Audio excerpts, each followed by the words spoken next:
I like being part of the program because the people are so good and you learn so much every time you talk to them. But as far as growing in the valley, it's nice because we can grow almost everything here. We have a long growing season compared to like Spokane. I feel the same way, Aileen. I came here about 40 some years ago from Montana, but it was such a limited season. So when I came here, I thought this was just like California. It was a paradise.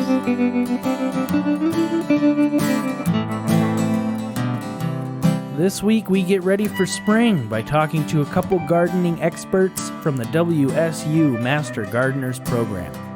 Tana Truscott and Aileen Ruckert are veterans for the Asotin County chapter of the program and are full of knowledge pertaining to growing everything from herbs, flowers and vegetables, and even what you might consider weeds. If you are planning a garden this year, the Master Gardeners are here to help, and this episode is for you. But even if your thumb is less than green, it's still a lot of fun to hear about everything this program offers and how you can utilize it to take your garden up a notch this year. For this and more, stay tuned. The episode starts now.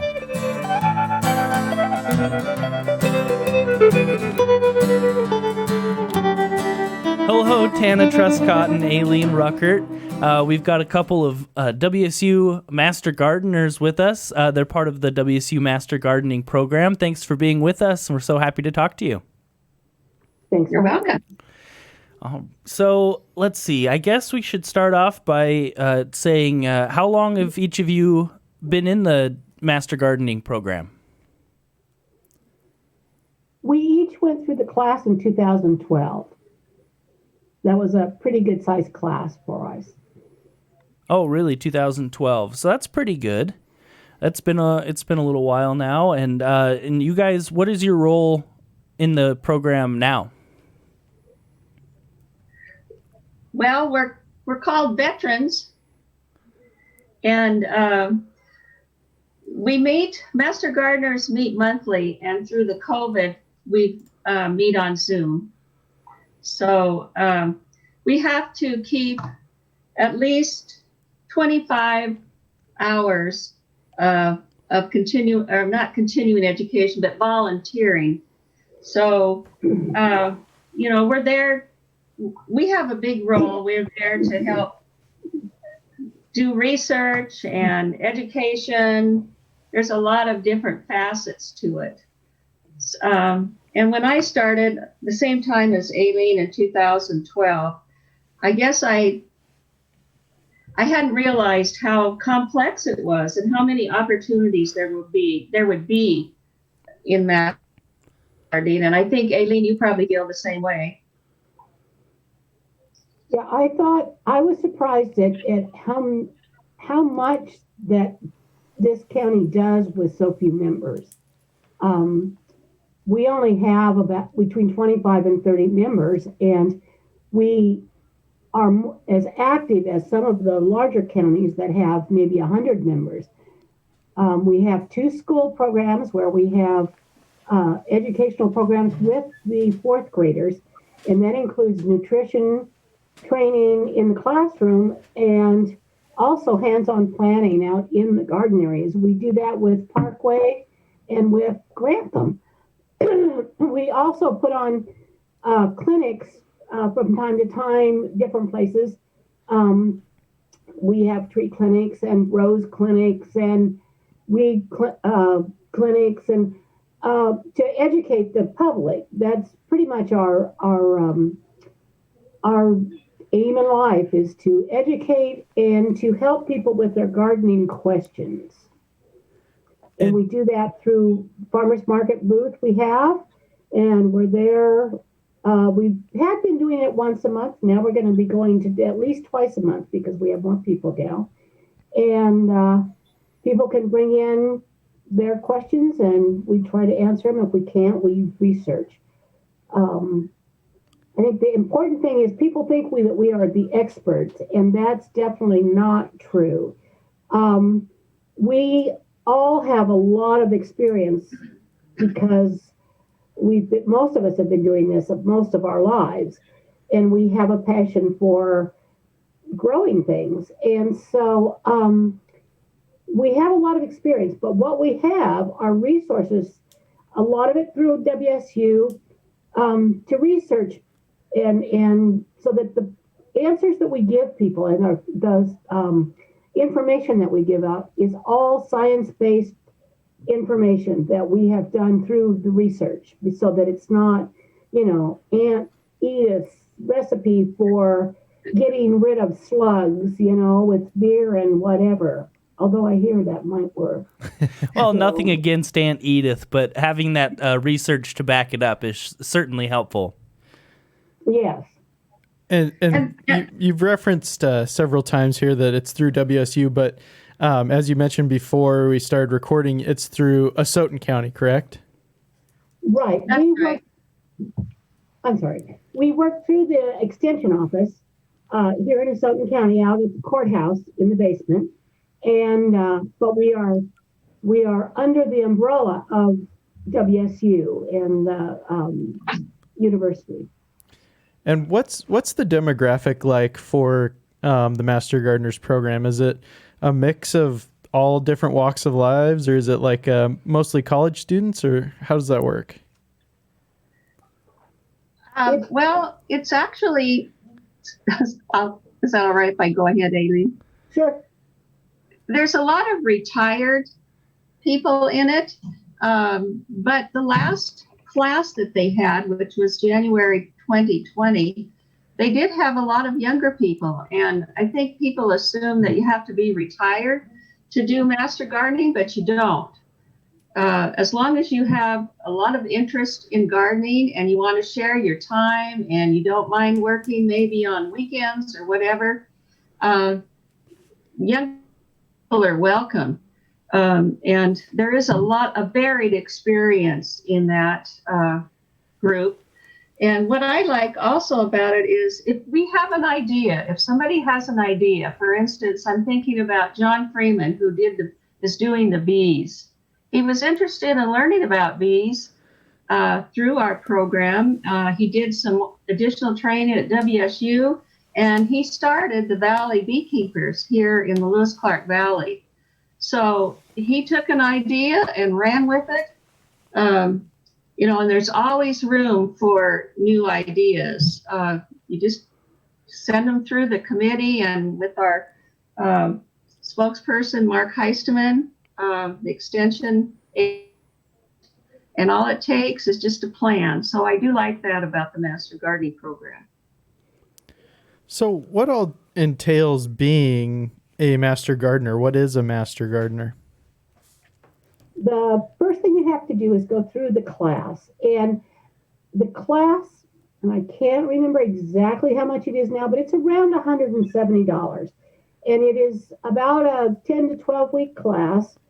And it's 1 day a week, 3 hours a day.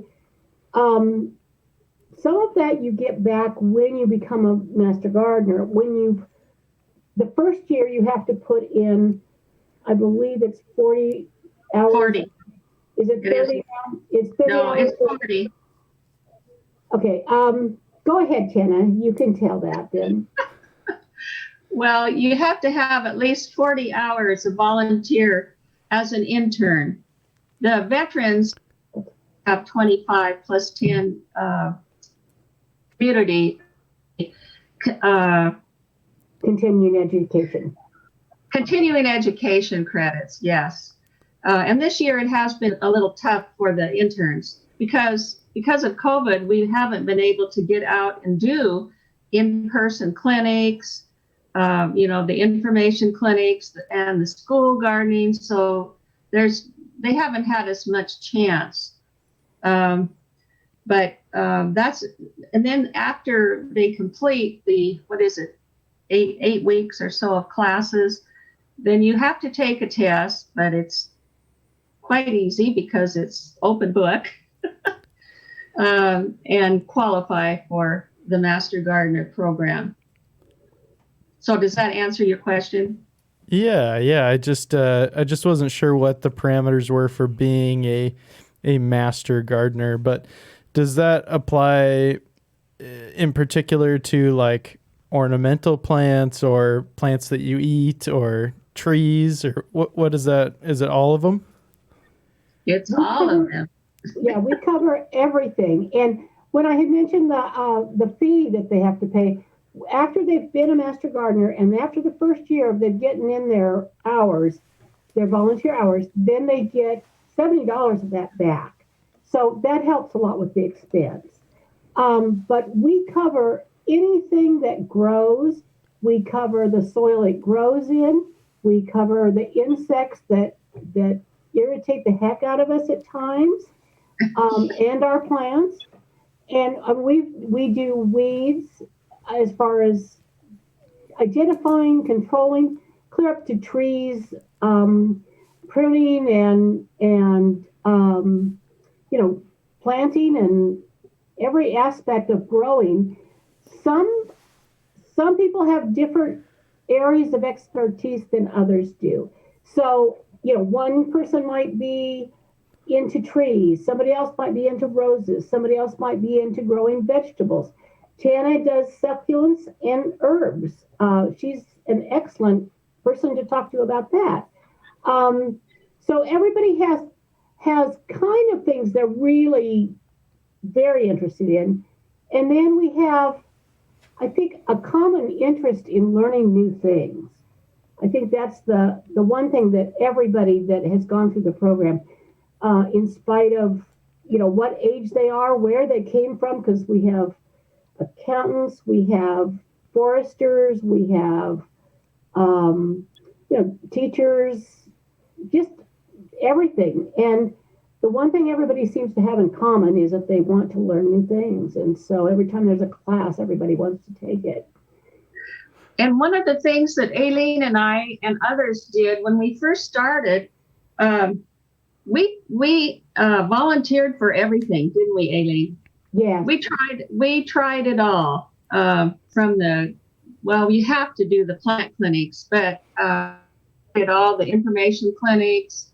We used to have, when Bimart was here, they would have a spring day, and a couple people would come down and talk to their clients, their customers, but all the varied things, all the clinics, so that you got an idea of what you really wanted to do and what interests you the most. So that's what I would recommend for all new interns to do, so that they know, kind of get an idea they might like to follow up on.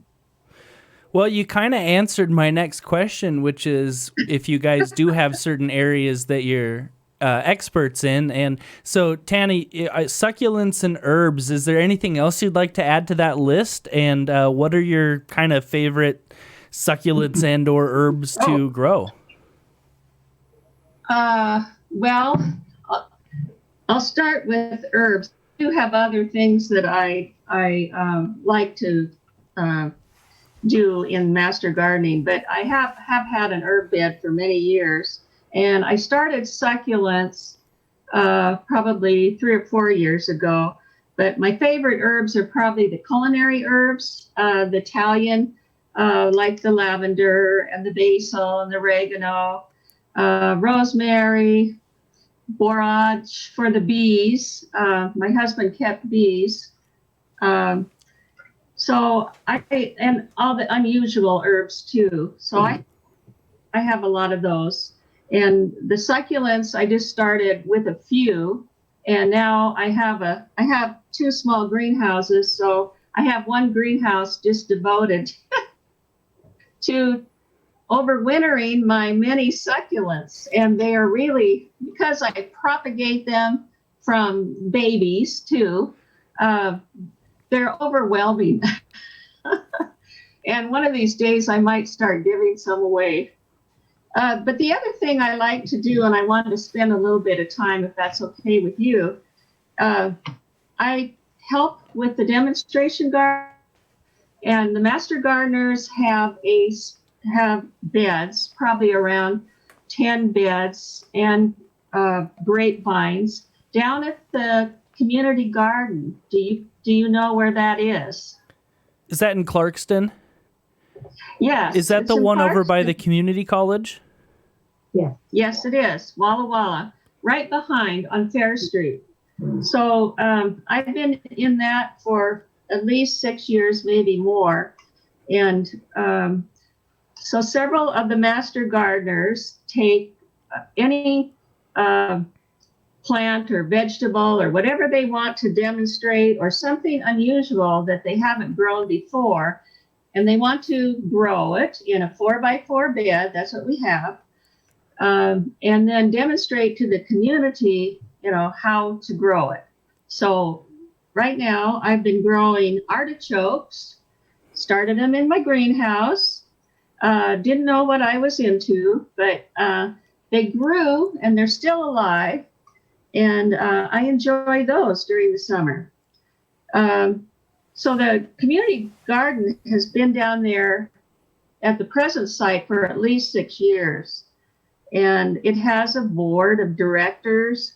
They're start with donations and grants. And the last few years, the mayor, Monica Lawrence, she's the mayor of Clarkston, and she helped them get a grant this year for $5,000. And that is going to be used to buy a large rototiller. And then they've had other grants from St. Joe's Hospital too. And they've had like maybe $8,000 from them. So anyway, we have probably 4 right now, master gardeners working at the demo garden, and we'll have more. Some of the new people are interested in educating and providing, some vegetables. We can either use some for our own use, or we donate them to the food bank. So the community garden has always had beds that were exclusively for the food bank. And I think they donated probably over almost 2,000 pounds this last year. Oh, that's great. And then the other interest I have is at the courthouse. Have you ever been to the Asotin County Courthouse? I have, yeah. Okay. So I have some pots there, some 3 large pots, pollinator plants. And then Jerry Hendrickson has the rose garden. And so that's something that's another project that we have. So that's all I can think of to say for that. Well, that's definitely enough to keep you busy for sure, on top of everything else that you do. And I love artichokes, so that's really cool that you're able to grow them. Yeah, actually, they were looking so great in January. They were green and growing, and I had to cover them up because they don't like this cold weather. Yeah, and we're definitely getting a good bout of that. Yes. And what about you, Aileen? What are your expertise? What does that fall under for you personally? Well, I got interested in weeds. I don't know exactly why, but I don't like them. I mean, I try to get rid of them as much as I can. But I like to know what I'm getting rid of and what I'm dealing with. Good to know your enemy. Yeah. Weeds are, although not always, you'd be surprised how many weeds are good for 2 things. One, for bees. I mean, you get these bee people around and you start talking about controlling dandelions and they go crazy because it's the first flowers of the spring that the bees, when they first come out of their hives, that they can feed on. And I do leave enough for the bees, but I'm still not going to have a yard full of dandelions. And the other thing, there's a lot of weeds that are actually healing plants. They have medicinal properties. So a lot of things that we know as weeds are really handy to have around. And so I have a lot of things that are healing plants that I grow that a lot of people think are weeds. And they are weeds because they're invasive. They can hop, skip, and jump into the neighbor's yards and from this flower bed over to that flower bed. And so they're hard to control unless you keep them in pots. or carefully monitor their seed pods when they come on. I also am very interested in growing pollinators for the bees, because since I don't want to bother with the bees because it's so much work, but we do need bees and their populations are diminishing, and we've got to do everything we can to promote bees and keep the bees happy. And so part of our program that we go to the farmers market, part of that is not just answering people's plant questions, but also promoting to grow the right kind of, and we've got a lot of handouts, the right kind of plants, and to keep plants that will flower all year round so that the bees will have food all year round. Obviously, in our valley, probably January is not going to have a whole lot of flowers around. So, and the bees here will kind of, I hate to use the term hibernate, but they kind of hive up during the cold weather. And, but that's why they need fall flowers, so that they can really feed up and make a lot of extra honey, so they'll have honey for the winter. Anyway, so I got involved with that, and so we are growing, and then I got into, and again, somebody mentioned something to somebody else, and the next thing we know, we're on monarch butterflies, and we're all growing milkweed. Now, don't tell the farmers this, because, they get excited when you tell you growing milkweed on purpose. However, that's where the monarch butterflies will lay their eggs, and that's what they eat, and the larvae eat on the milkweed. So, we're all growing milkweed now. And there's a patch down at the Carson Community Garden. So, that's kind of, and then I got into trees because I believe, we again, a lot of us, because we like growing things, we're kind of like little tree huggers, and the way the planet is going, and we're not going to get into that, but every tree helps. And so we really, promote planting trees, but we like to keep people educated so they know what kind of trees to plant, because my backyard, I have one that's planted right under the electrical wires. What the heck were they thinking? But, and so every year I have to prune out around the wires, and I'm getting too old for ladders. And so I don't know how long that tree's going to stay there. But anyway, but I got into I wanted to be more knowledgeable, because I have seen trees that were pruned correctly that were absolutely gorgeous. And I mean, locust trees to me are very ugly, and I don't like them. However, they do their job. And so, but I think a guy from Kendrick did them, that he had done like several down on Fair Street, and he made them works of art. And I was so impressed. And I thought, wow, that's really cool. So of course, I got into pruning trees. I learned how to do that, and then got into bonsai, because that's your extreme pruning when you get into bonsai. You're cutting everything off of that sucker. And, but that's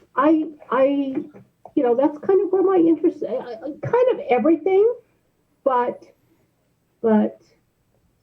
that's what I really like, are those things.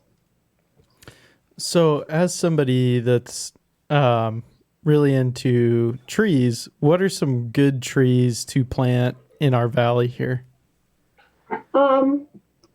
Well, it depends on where you're planting them. There's a tree for every purpose. Of course, the blue spruce and your fir trees and spruce trees do fairly well down here. But again, you want to find out, because some of them are really high altitude trees. Elms and maples and sycamores all grow good down here for big trees. But the problem is, most of the people that we talk to, are people that live in the city. And if you live in the city, if you have a giant maple tree, you're going to spend your whole fall raking leaves, which I do anyway because I've got 4 smaller trees. But you've got to remember when you get a tree, the upkeep and the maintenance that you're going to have to do. And a tree that's 100, 200 feet tall is going to be tougher than a tree that's 30 feet tall. And so I like flowering fruit trees. That's my preference. There's a lot of trees now that they've got that are a mid-sized tree that are like flowering crab apples. I've got a flowering pear. And because I didn't want the mess of the fruit. Now, you know, there's benefits to having the fruit too. I mean, then you have fruit. But I kind of didn't want to mess with that at this point. And so I have the flowering things. And there's a lot of trees that they've got now, even like maples that are a smaller size maple. You want to, I mean, there's columnar shaped trees that you could put in a space where you've got, you know, you could go high. I mean, it could get big, but it won't get so big around. There are trees that, I mean, if you've got electrical wires going to or from your house, you're not going to want to put trees under that. But you could get a tree that you could keep small by pruning, and there are ways to do that, depending on how high the wires are. You know, so there's just, the city of Lewiston several years ago put out a pamphlet that was trees for the valley, and that grew well here. Of course, now there's so many new varieties, new hybrids that they've made that are maybe don't take as much water because people are becoming more aware of the availability of water, especially, you know, in the southern part of the country and like California and some of those places.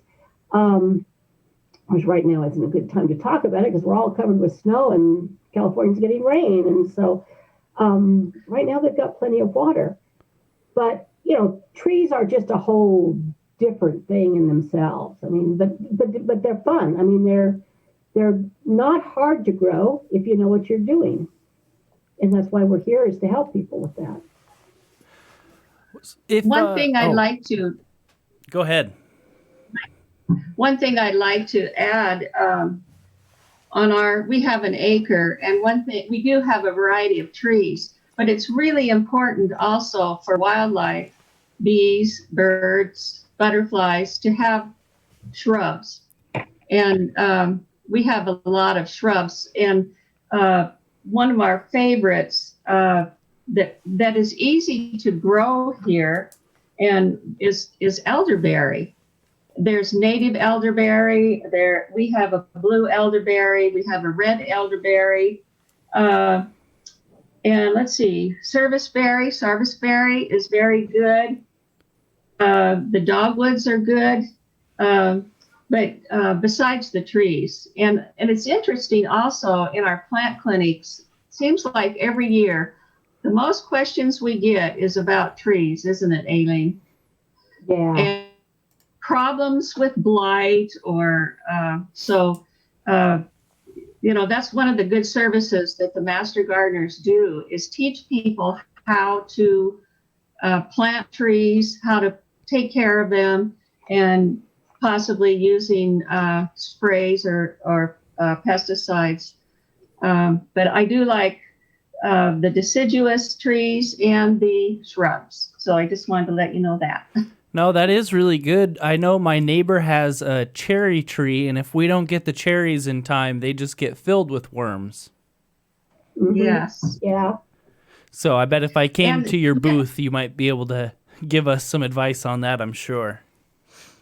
And also pruning, to prune correctly, or where to find a pruner, you know, that is competent in the valley. So that's really important. Hey, do you want to know how you can get the Old Spiral podcast uninterrupted?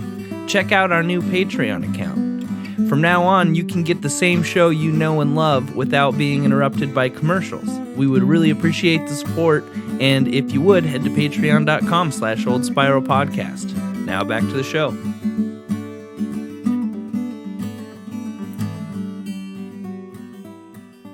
So if someone was a beginning gardener, are there a few plants that you would recommend that would grow well here, that don't take that would be good for a beginner? Stuff that maybe they could eat or just enjoy looking at? Well, you can grow almost any vegetable here. And our climate is getting warmer all the time. So, we can expand what we grow. I think it's whatever, whatever you like to eat. And if, for instance, if you're into Italian food, you would want to do like a salsa garden, perhaps. Tomatoes grow beautifully. Basil grows wonderfully. If you're like squashes, you can any kind of squash. Oh yeah, there's tons of squash. I remember I've overplanted zucchini before for sure. When I first moved here, Yeah, sorry, Tana, you had a little bit of a glitch there on your end, so you got cut off a little bit. when I first moved here, my husband rototilled my garden, and it was really the first real garden that I'd had, because I grew up in Southern California, and we grew everything in flower beds. So I was growing things, but not actual vegetable garden laid out. And I planted everything, but I planted 4 or 5 hills of zucchini, and I put about 5 seeds in each hill, and every single one of them grew.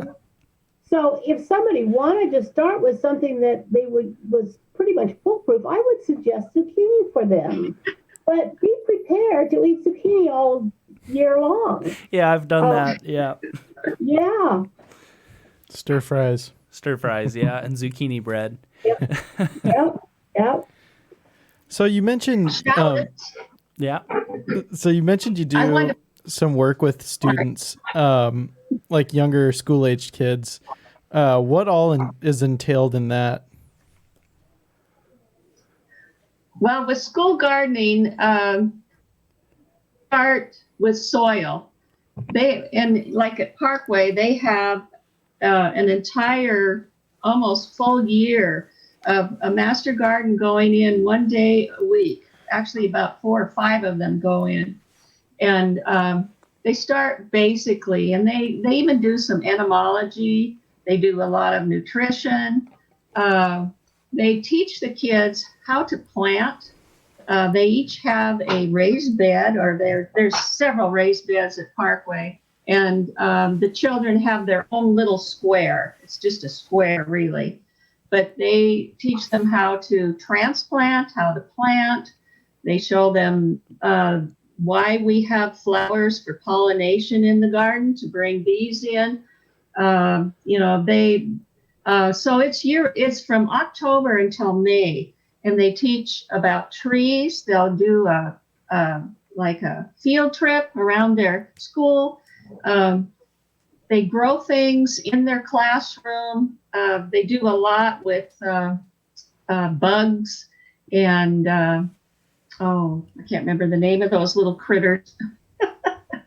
But they talk about photosynthesis. I mean, my goodness, it's a big education for them, and the kids love it. I think it's probably one of their favorite classes. So that's at Parkway. They have their beds, and they also have fruit trees. And the Master Gardeners will be going down there, I think, on the 20th to prune those fruit trees. And then at Grantham, they also have a program. I don't think they start in the classroom until maybe March. So they have a greenhouse and they're growing plants. They have, they cover their beds in the winter, so they may overwinter some onions, for instance, or some vegetables. So it's a really active program. Up until this year, with COVID, they haven't been able to go in, but they will be continuing next year. Awesome. Did you hear that okay? That was Yeah, we perfect. Yeah, did. sorry about that. Speaking of COVID, with the Zoom interviews can be a little bit challenging sometimes, which I'm sure you guys know all about now. Right. Yeah. So what age are those students? What grade are they in? 4th grade, let's see, up 9 to 10. Okay. Yeah. They have workbooks, and it's an hour every week. That's great. Yeah, that's really cool to getting students involved when they're younger, so they can learn about where their food comes from and learn about food webs. And I think that's a really neat idea. I wish that we would have had that in Lewiston when I was growing up. That would have been great. That would have been nice. That's kind of about the age where my love of all things gardening came in. My mom would drop me off at my grandma's friend's house in Clarkston, and she had a good piece of land, and I would go early in the morning and help her weed and move bales of hay, and she had some chickens, and we'd clean up and collect eggs, and then after working all morning when it started getting warm, she'd make me tea and cookies, and we'd talk about all those kind of things, and cloud types, and all that sort of stuff. And it was a really great experience, and it's really neat that you guys are able to do sort of that same thing, hopefully spark some joy in these kids and get them interested in that too. I just want to give a shout out to Dolores Davidson, because she started this over 10 years ago, she and her daughter, and they have a fabulous curriculum. Yeah, well, thank you, Dolores, for sure. So if the public has questions, like let's say that they just cannot get rid of this weed in their grass, for example, can they approach the master gardeners to try to identify what it is and maybe what the solution is to that problem? Yes. They can call the extension office, and someone will, this time of year we don't have plant clinics, but we're always on duty. So if they call, someone will get back to them. Of course, with the COVID thing going on, we are doing almost everything by email. So they can send pictures, and we can identify things that way. People that have problems with trees last year would send us the pictures, and then we would, figure out what was going on, and then we'd get back to them. Once in a while, somebody would have to go out and look at something in person, but mostly we've done everything electronically. But starting probably the end of April, and hopefully, if the world opens up again, we'll start somewhere around the end of April, and we will have plant clinics at the courthouse in the extension office, and they're on Wednesdays. They go from 10 o'clock in the morning till 1 o'clock in the afternoon, and walk-ins are good then. Anybody can come in. They can bring samples of their problems, or if they have something to identify, whether it's a weed or maybe it's something that's just growing in the backyard that you don't know what it is, bring it on in, and we'll do our best.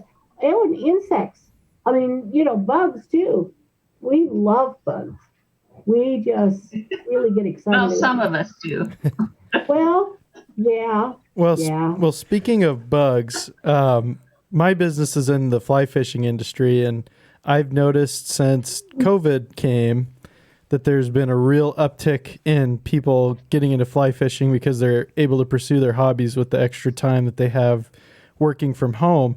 Have you found the same for people getting into gardening? Has there been an uptick in people getting more into gardening and asking you questions, or even getting in the class?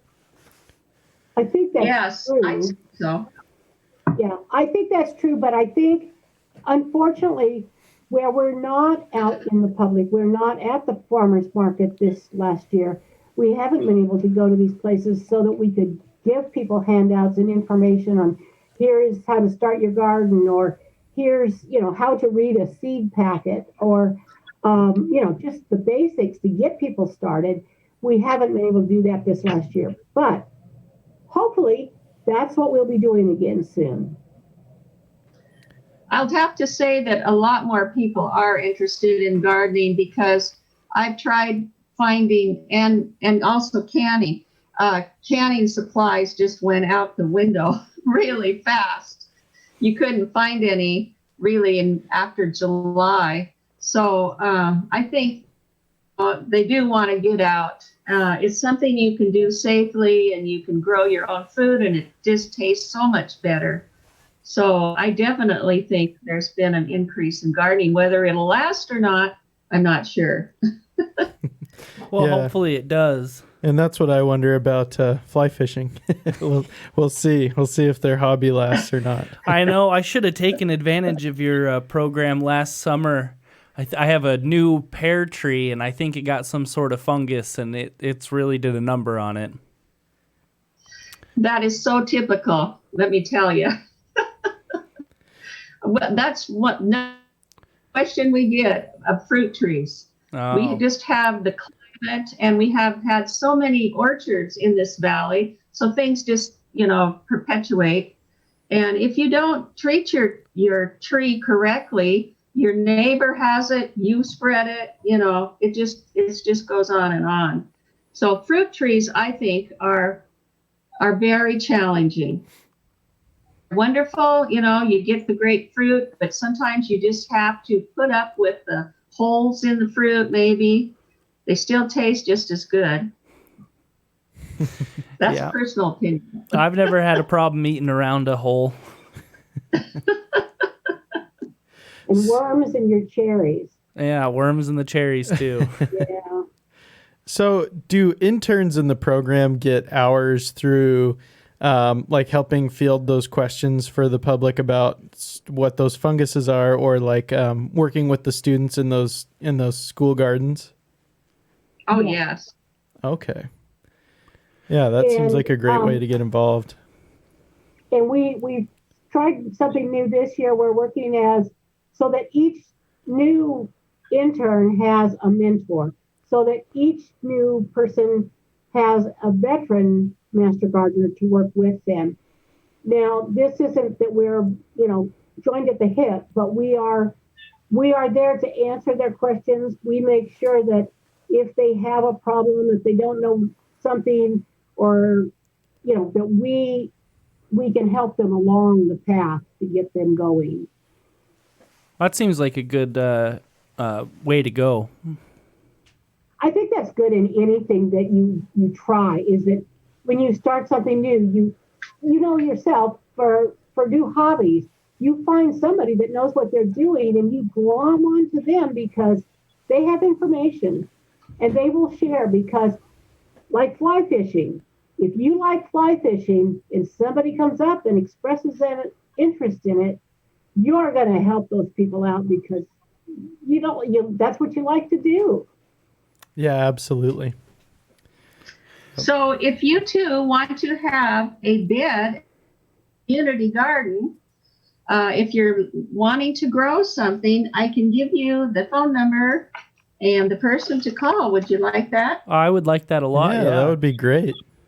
Okay. You can call Kim Roberts at 758-6849.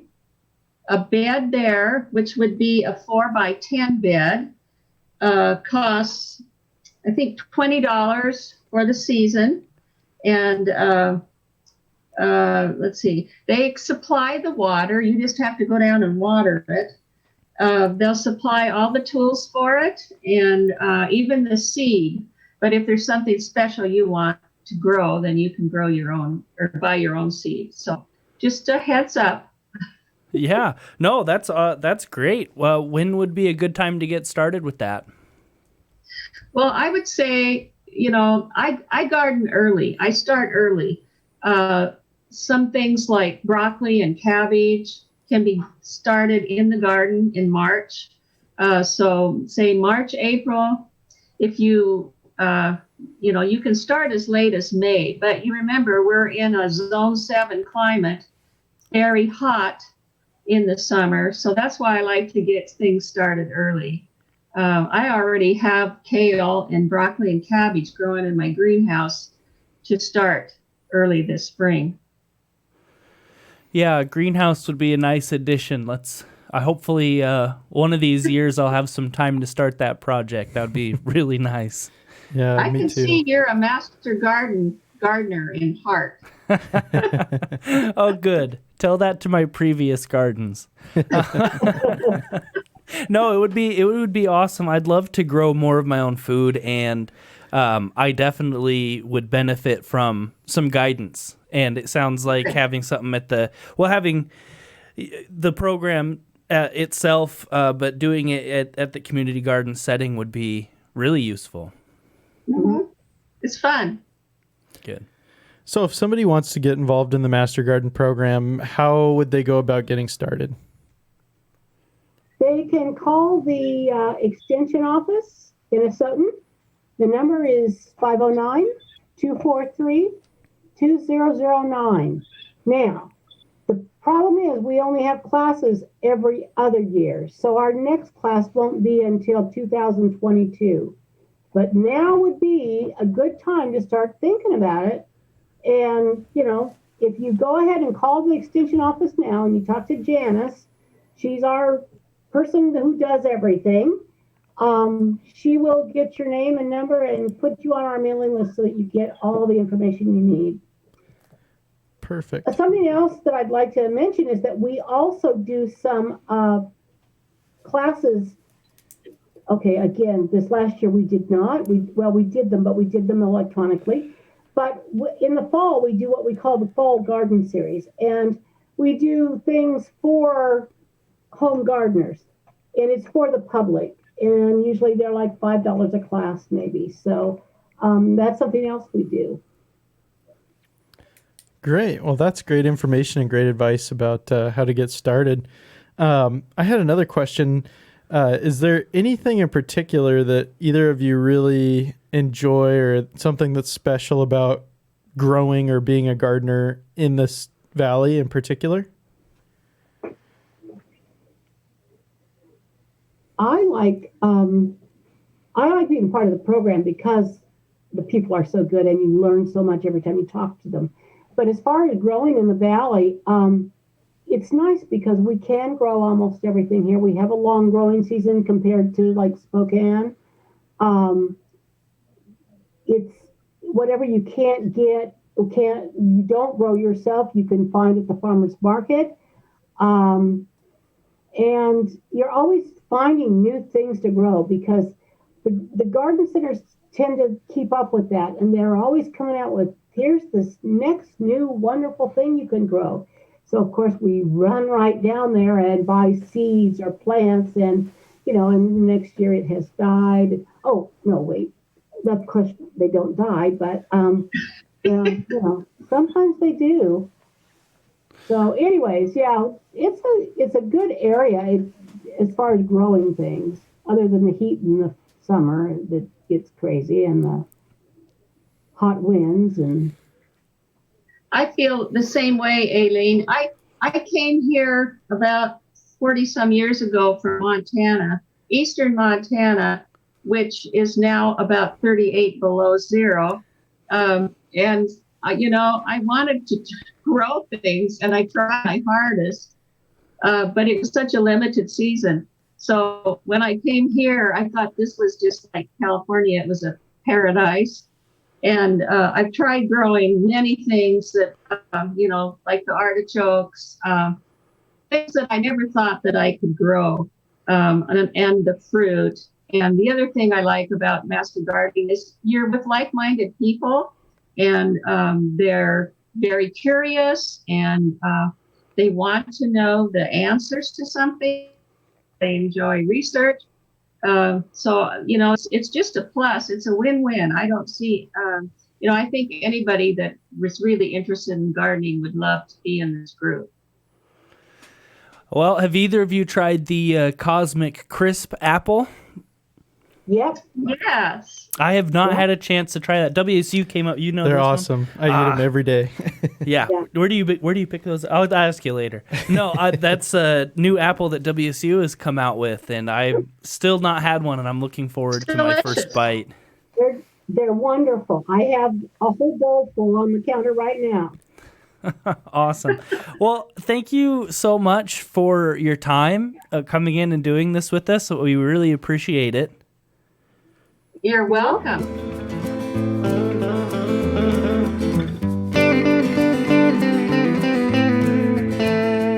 This episode of the show is brought to you by our Patreon subscribers. Thank you so much to all of you for supporting the show. If you would like to become a Patreon subscriber, head over to patreon.com/oldspiralpodcast. That's going to do it for this week, but the shows are not over. Get caught up on the backlog of episodes if you haven't already, and thanks for listening.